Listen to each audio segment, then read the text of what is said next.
Shalom y bienvenidos a Vía Haftaj Israel, una frase hebrea que significa amarás a Israel. Esperamos que se queden con nosotros, ya que nuestro maestro, el Dr. Baruch, nos compartirá una enseñanza expositiva de la Biblia.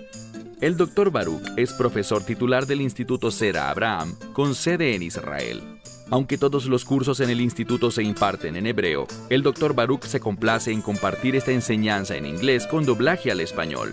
Para más información, visítenos en amarasaisrael.org o descargue nuestra aplicación móvil Mi Estudio Bíblico. Aquí está Baruch y la lección de hoy.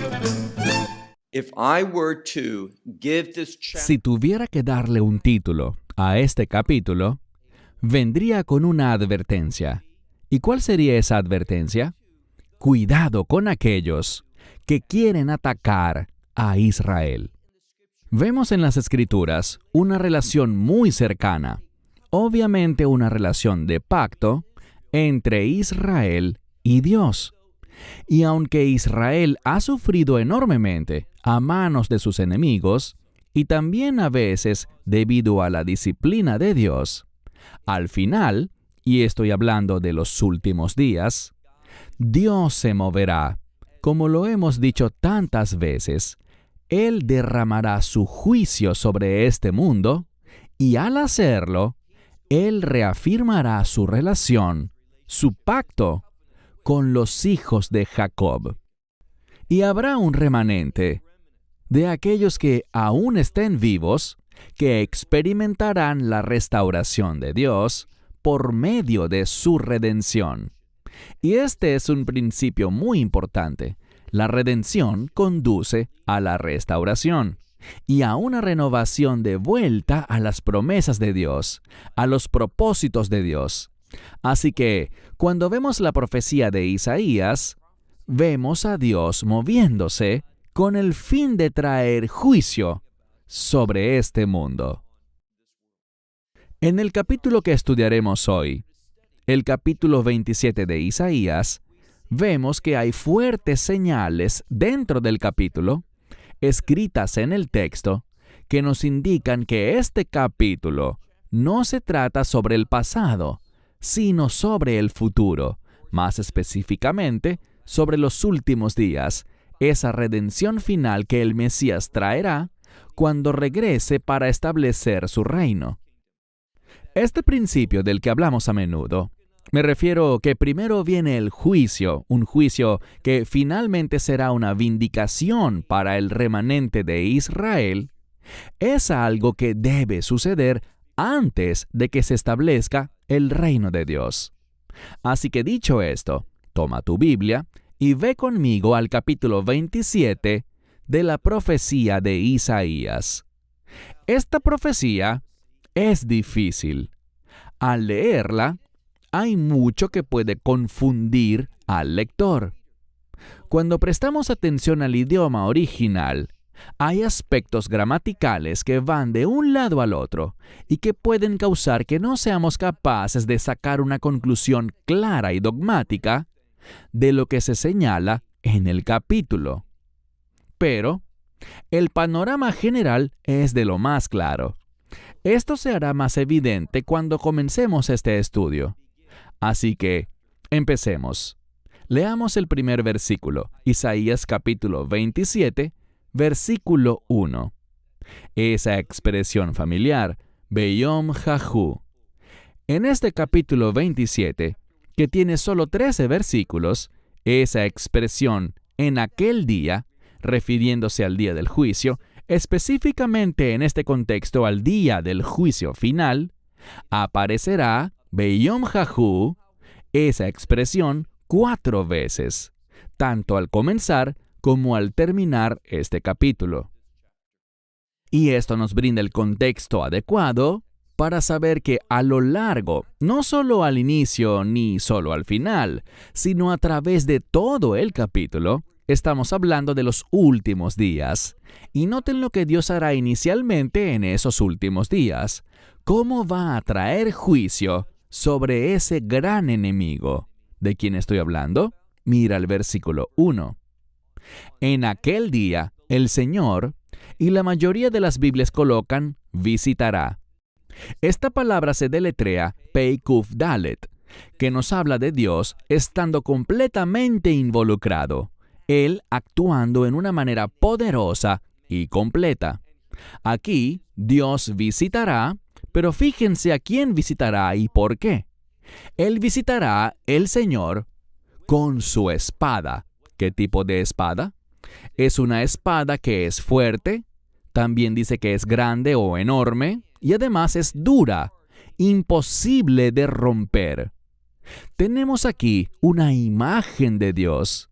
Y recuerden que esto fue escrito durante la primera redención. ¿De qué hablo? Del éxodo de Egipto. Si regresamos a Éxodo 15, dice allí que Dios es varón de guerra. Él pelea la batalla por su pueblo. Aquí tenemos la imagen de Él avanzando con esta espada enorme, fuerte e indestructible. Y fíjense sobre quién está esta espada. Dice que ella está, y vamos a ver una palabra, y quiero decirla correctamente, porque nos habla generalmente de un gran monstruo marino, y la palabra aquí es Leviatán.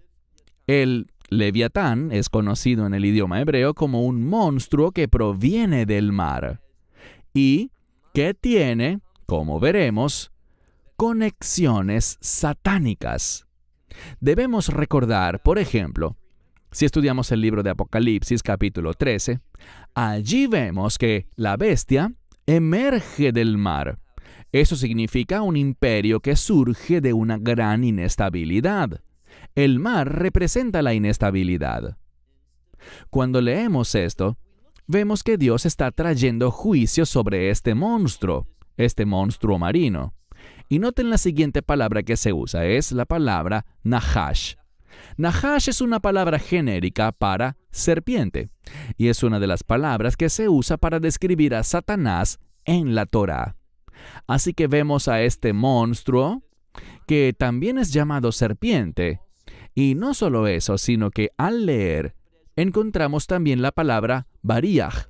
Bueno, Bariach, muchas personas, de hecho, muchas de las traducciones que revisé, ven que esta palabra está relacionada con la raíz, Livroach, que significa huir de un lugar, irse rápidamente de un lugar a otro, donde el objetivo principal es simplemente huir y no permanecer allí. Pero esta palabra también es un término que describe un cerrojo, un candado, como un pestillo o el cerrojo para una puerta, que le da la fuerza a esa puerta. Y esta es una mejor traducción. No está hablando de Satanás huyendo, sino que en cambio describe a este ser con el que Dios está por luchar y que es una serpiente o una víbora fuerte. También se menciona esta misma palabra, Leviatán, este monstruo marino, esta serpiente que, como leemos a continuación, dice que está torcida o que pervierte lo que es recto. Habla de algo engañoso, algo que no es íntegro, y eso describe a Satanás. Él se mueve y seduce a las personas que están bajo su influencia para que se comporten de manera torcida, no de manera recta o íntegra. Él va en contra de lo recto y conduce a otros a hacer lo mismo. Por tal razón, Dios, sigamos leyendo al final del primer versículo, dice que Él lo matará. Aquí se usa otra palabra que también aparece en la Torá para mencionar a una víbora o culebra. Tenemos la palabra para serpiente, Nahash, y también aquí tenemos la palabra tanín, que es un sinónimo de serpiente. Es otra palabra para describir al enemigo, Satanás, y dice que esta víbora está en el mar. Entonces, ella surge del mar, desde un punto de vista profético, surge de un lugar de inestabilidad, produciendo un caos. Pero al final, Dios se enfrentará a él con esta grande y poderosa espada, con la que matará al enemigo. versículo 2. Comienza de la misma manera. Beyom Jahu, en aquel día. Y noten quién es el sujeto en el versículo 2. Tenemos la palabra kerem, que significa viña o viñedo. Hemos visto en Isaías 5 que Israel es llamado viñedo. Y en otros pasajes, incluso en el Nuevo Pacto, vemos al Mesías enseñando una parábola en la que se compara a Israel con un viñedo. Aquí tenemos que lidiar con una variante textual. Estos son los tipos de variantes que vemos con bastante frecuencia en las Escrituras. Cuando alguien quiere atacar la inerrancia de las Escrituras o la precisión de las Escrituras, sí, a veces, debido a que fueron hombres quienes copiaron la palabra de Dios, ocasionalmente encontraremos diferentes tradiciones de manuscritos. Lo que tenemos aquí es un debate sobre si esta palabra es la palabra Gemer o Gemed. La diferencia radica en la última letra, si es, digamos, R o D en español, lo que en hebreo sería una Resh o una Dalet. Y una de las cosas que quizás no sepas, si no entiendes hebreo, o al menos si no conoces el alfabeto, es que la apariencia de las letras Resh y Dalet es muy similar. La única diferencia es que, de un lado, el Dalet tiene una pequeña línea sobresaliente que no está en la Resh. Bien, la mayoría de los académicos verán esto y debes revisar cómo lo pone tu Biblia. Pero como el término que tenemos aquí es kerem, la palabra gemer se refiere a un fino vino tinto. La palabra gemed viene de la raíz que significa algo deseable, algo que se desea o se codicia, algo que es deseado, algo que es codiciado. Así que aquí se habla de Israel, obviamente deseable, pero yo argumentaría que se refiere a un vino tinto muy fino que viene del viñedo. Y luego dice Anu la, que ellos le responderán a ella. ¿Y qué hacen ellos? La palabra Anu, según algunas Biblias, significa cantarán, pero esta palabra no tiene nada que ver con cantar, significa responder. La mayoría de los antiguos eruditos del judaísmo estiman que el plural representa a la corte celestial, a todos los que se reúnen. Si lees en el libro de Daniel, se describe exactamente eso en Daniel capítulo 7, que los tronos se colocan y los jueces se sientan, y ellos emiten este decreto final, este juicio, el cual Dios, a través del Mesías, finalmente llevará a cabo. Así que, cuando miramos el versículo 2, nos habla acerca de esta ilustración de Israel, este vino fino, un vino deseable, sobre el cual aquellos en los cielos van a estar hablando. ¿Y qué es lo que dirán? Hablarán de la fidelidad de Dios. Mira ahora el verso 3. Yo, el Señor, la guardo. Esta es una palabra que nos habla de Dios guardando de manera continua. Y dice que lo hace li regayim. La palabra rega significa un momento y regayim, momentos. Y habla de la fidelidad de Dios para guardar a Israel a lo largo de todos los diferentes momentos, todas las épocas del tiempo, que Dios ha preservado a esa simiente, Israel, el linaje de Jacob. Así que dice, yo la preservo por momentos, es decir, una y otra vez a lo largo del tiempo. La he regado, lo que significa que la ha nutrido, la ha cuidado, para que no sea visitada. Y la mayoría de los estudiosos ven aquí que este que pretende visitarla no es Dios, sino por supuesto, el enemigo. El enemigo buscará destruir a Israel, porque el enemigo sabe que si destruye a Israel, entonces el propósito, el plan de Dios, lo que Dios quiere establecer, es decir, Su reino, que depende de Israel, no se cumplirá. Satanás cree que si destruye a Israel, destruirá el propósito de Dios y así sus planes diabólicos se cumplirán. Dios está diciendo aquí, he velado a Israel, la he guardado, la he nutrido.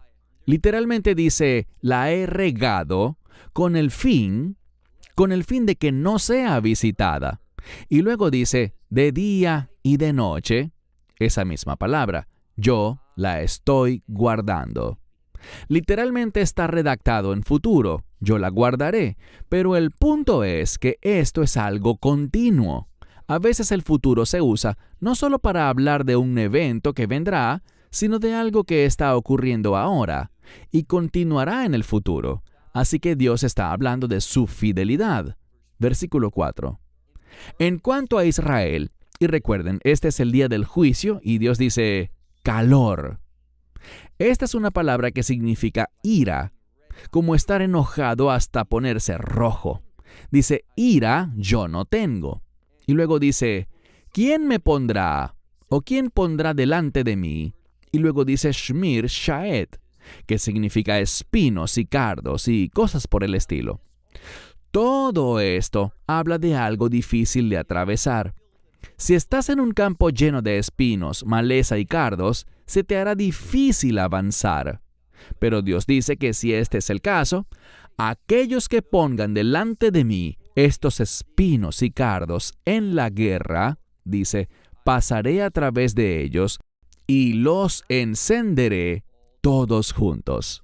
Dios utilizará las mismas armas que el enemigo usa para derrotar los propósitos de Dios y obstaculizar las cosas de Dios. Dios las usará en su contra para su juicio. Y de nuevo, vemos esto en las Escrituras, donde la espada del enemigo no es usada contra el pueblo del pacto de Dios, sino que los enemigos de Dios se hieren entre ellos mismos. Son confundidos, por lo que se enfrentan y destruyen a sí mismos, y no al pueblo de Dios. Versículo 5. Aquí vemos una ilustración de elección, porque está hablando de aquellos que quieren oponerse a las cosas de Dios, que desean ir a la guerra contra los propósitos de Dios. Pero en el versículo 5 vemos una alternativa. Dice, Él puede aferrarse a mi fuerza, a mi poder.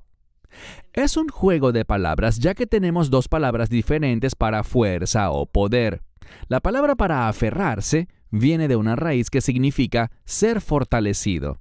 Así que seré fortalecido por el hecho de que me aferro a Él y tendré acceso a Él, a su poder. Aquel que lo haga, dice, hará la paz conmigo, y paz Él hará conmigo. El punto aquí es que su objetivo es la paz. Y recuerda que la palabra paz tiene que ver con cumplir la voluntad de Dios. Si uno se aferra a Dios, y obviamente esto se refiere a la mediación de un pacto, Él entra en un pacto de paz. ¿Qué es la paz? Es el deseo de cumplir la voluntad de Dios. Dios promete, obraré en este hombre, obraré en esta mujer, le daré poder y fuerza para que mi voluntad, de hecho, sea cumplida. Esa es su promesa. Verso 6. En el verso 6 tenemos la palabra hebrea Jabaim.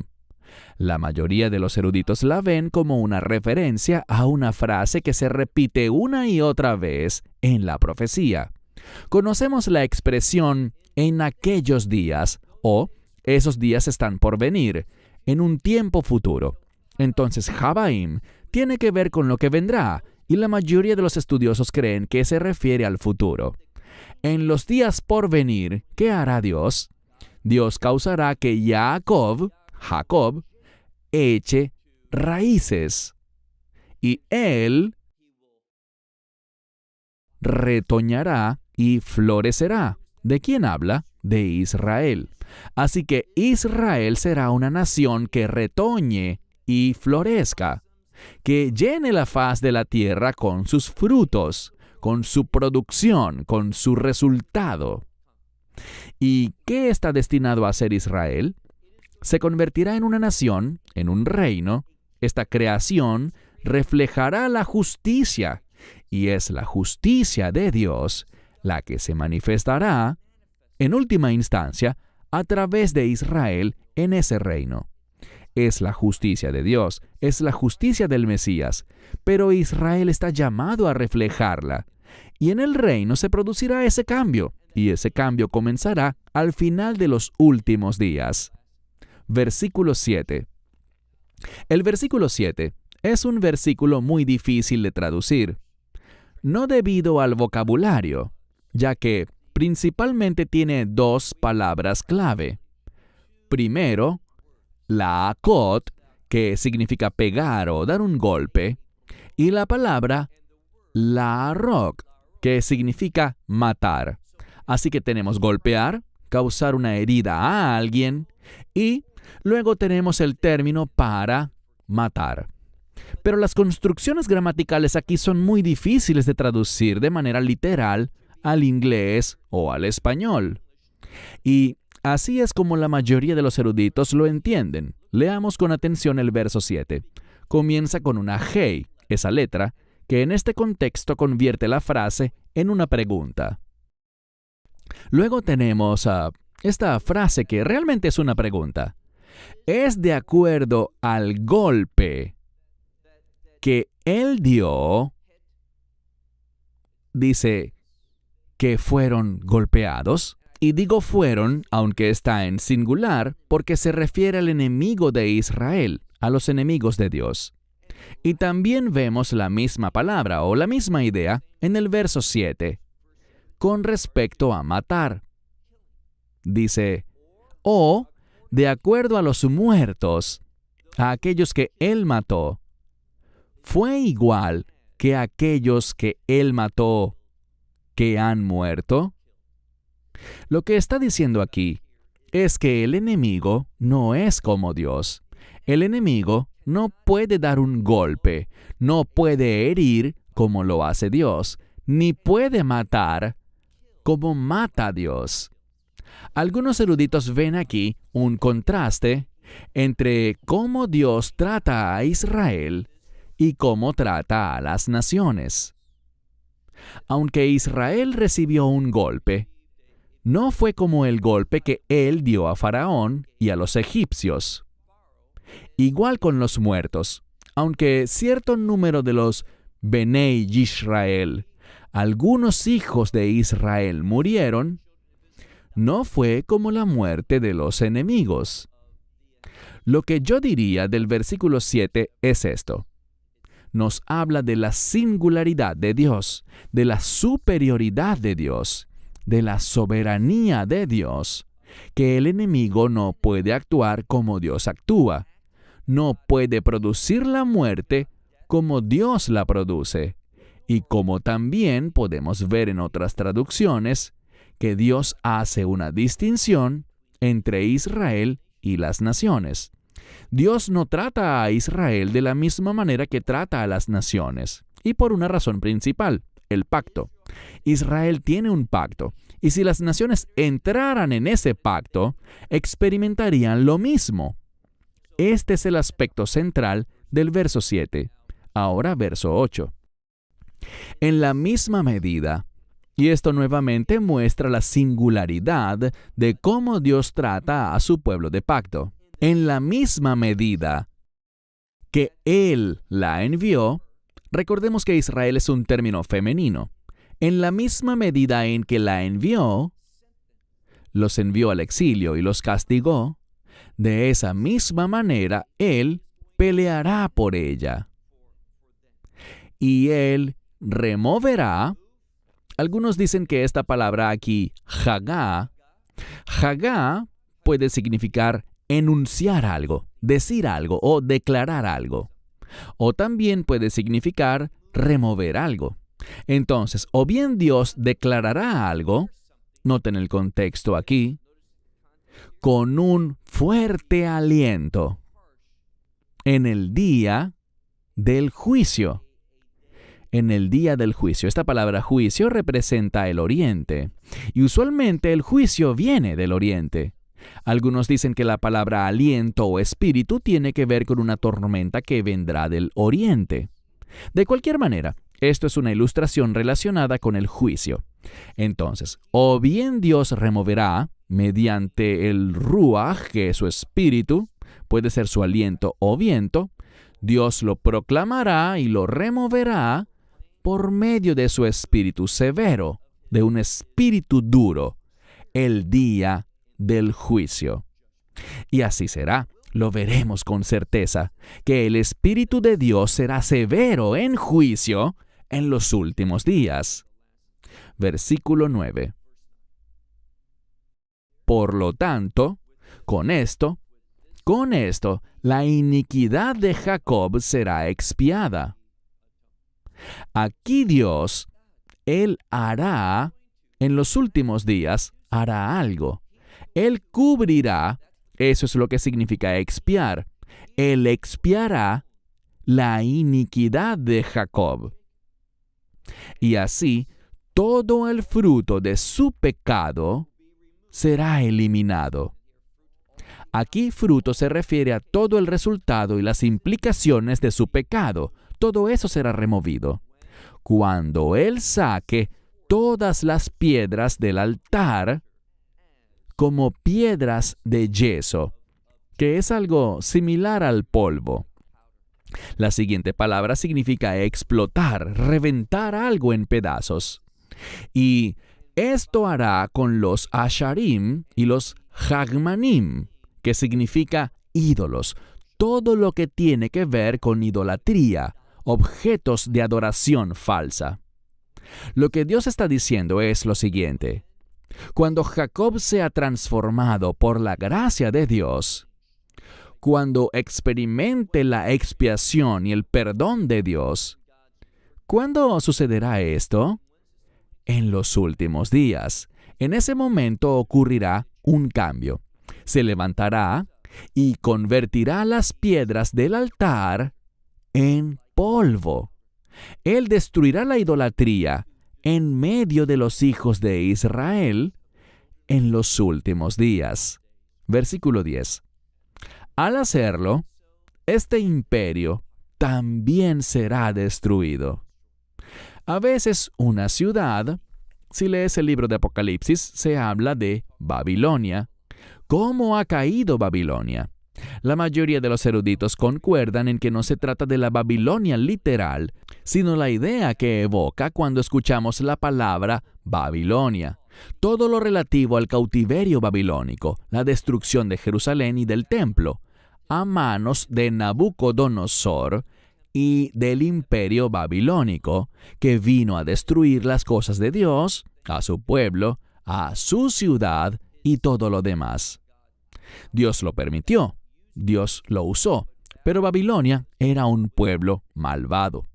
Lo que Dios está diciendo aquí es que esta ciudad fortificada, mira el verso 10, porque esta ciudad fortificada, la fortaleza de la ciudad, habla de este imperio, será desolada, y su lugar de habitación será sacado, es decir, ya no quedarán personas viviendo allí.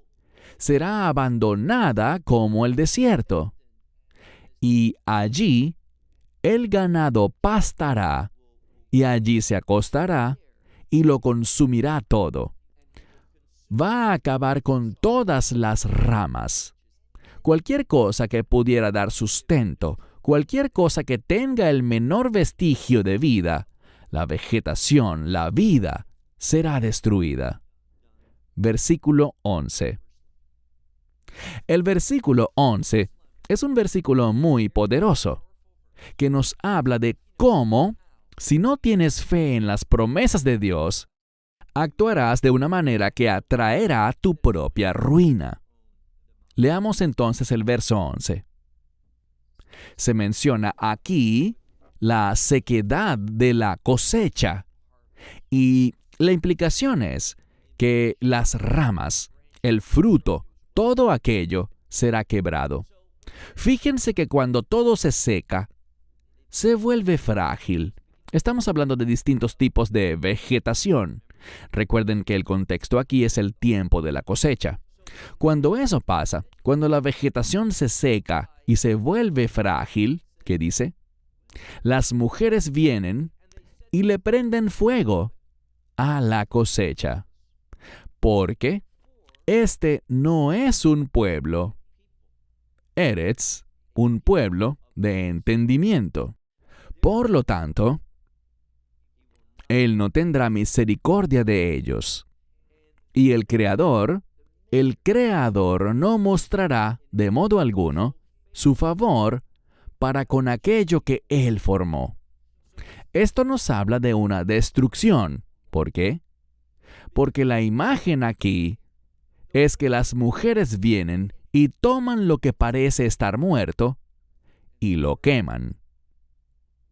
¿Por qué no tienen fe en la resurrección? No están pensando en la era venidera. Están viendo la muerte física y dicen, este es el fin. Toman lo que queda, esa cosecha seca y quebradiza.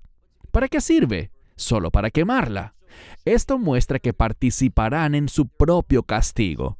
Actuarán de una manera que atraerá el juicio de Dios sobre ellos. Versículo 12.